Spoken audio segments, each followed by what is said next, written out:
motherfucking Yo, time. yo, yo. How you doing? What's up, what's up? What's up? Nice to meet you. Get love here on Okay. Nigga, yeah, let's go. I might forgive, but I don't forget. It's dedicated to them niggas talking shit. They say he falling off, he need another hit. Bullshit right here. See that? Well, let me show you also something. Like, Got a name on the card. You know what I'm saying? Look at this shit. It says questions. I ain't never seen no shit like this. They don't even do this shit when you go sit down in Good Morning America. What's your favorite song on the album? Man, I mean, it changes every day. I went from Delusional. Since Pac died, was one of my favorites. Because I think people don't know, like, I love Pac. I feel like that was my brother, right? Because I feel like I related to him so much, and that's why Pac died was so special to me, because it was like all those things in one. My mom, Pac, their birthdays, what they meant to me. But then when my mom passed, I don't remember crying. You know what I'm saying? Because at that point, I was numb. You feel what I'm saying? But the last time I remember crying was when Tupac died. So I'm never gonna forget that, because that's the last time. That's when I think I went cold, because that was my hero. Wow. You see what I'm saying? 'Cause that was my hero. That was the guy who was gonna live forever. What I Gotta Do? Who is that? Ooh, that's deep. Cause that's my that one I have to listen to twice. The book came, then the album. Right. So now I feel like I know you. Like, we family. So there you go. I got a visual. Right. Cause you did a great job storytelling. I ain't never met these people, but in my mind, I got a visual of what they look like, how they acted. So hearing the music, I'm like, oh, I'm going back listening to the old music. I'm like, oh, this is who this is. Okay, it makes sense to me. Right. The message in that record is like just like, cause for me, like, this is my first cousin, but this is like the first person I seen that was associated with like having like a lot of money and cars and girls and diamonds, and it's just like we all looked up to him. So whenever he went through his thing, and he started, like, you know, using the fact that I was green, you know what I'm saying, against me, because he was using my respect for him against me, my admiration against him. And it's just like I got caught up in his world, and I finally got to a place in life where I felt like I was doing something for myself. And he tricked me based off of the respect and the love I had for him. I'm like, damn, like what I gotta do? Like everything you asked me to do, I've done that, but what didn't I do for you to put me in a position that now I gotta start back from scratch? And then the flip side of that is my sister is like, just tell me what I gotta do to hold you down, because you always held me down through my whole life. What I gotta do for you, you know what I'm saying? It's interesting, this song. Yeah, I love this song. I do too. I stand on this, by the way.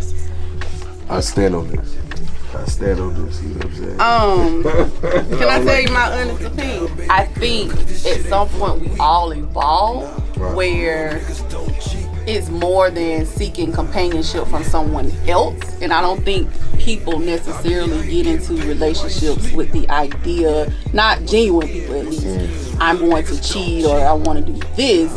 But I think situations may happen where it may cause someone to do something, especially when someone may be affluent and have the resources to maintain another lifestyle. Because let's be honest, broke people cheat. So I don't believe it's fair to say all men don't cheat or real men don't cheat, because I'm coming from a small town. I know families that got two sexy families, and people know about it, and it's just what it is.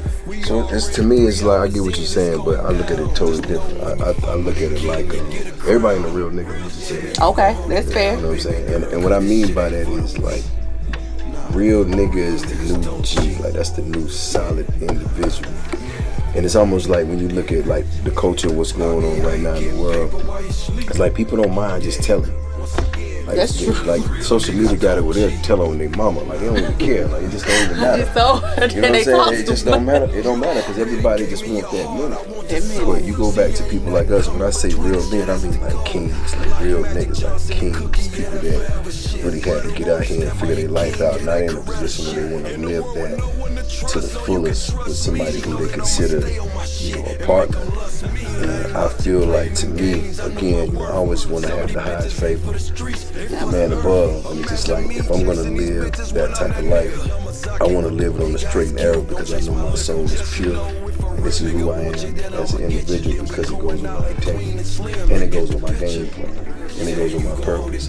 Because I've been around people that I've seen them do things I want them to do business with. You know what I'm saying? Because if you're gonna do that to your wife, like she can't trust you. I know I damn sure can't. That's true. You know what I'm saying? That is. and I stand on that. And my whole reason for that song is I want to put it out there in the way, because like I said, real men, like men on that, like no, real niggas, like niggas who've been through some shit. We ain't got time for this shit. We focus. Like we don't got time for distractions. All that shit is a distraction. So for me, it's like I wanted to put that message out there, like you said, stand on business. Because I feel like there's some people like myself that were in the point in their life, they don't went through enough stuff that they really just want to break through that glass ceiling. When you are matured. But it takes. When you get time, right? It takes that. And I get it, you know what I'm saying? Like I get it, but to me, I wanted to just put the message out there so the guys who feel it, they can, like, somebody see it. Who has been the most influential person in your life, or who has been the most impactful? I think my biggest influence, if I had to say to this date and time, would be God. You know, because He's the answer of all things. But for me, it's just like I want to walk in that path, right? Because my uncle just got me into life and what it is to have something that's worth getting up and working hard for and all that. But when you talk about like biggest influence now is definitely God, because it couldn't be like no man, no music, no person like that. Like I love Tupac. He ain't messing with the G.O.D. That's true. You know what I'm saying? That is true. I got my biggest fan in here. She bought a whole strategic strategy, real estate solutions. You know, shout out to her. I appreciate you. I appreciate our time.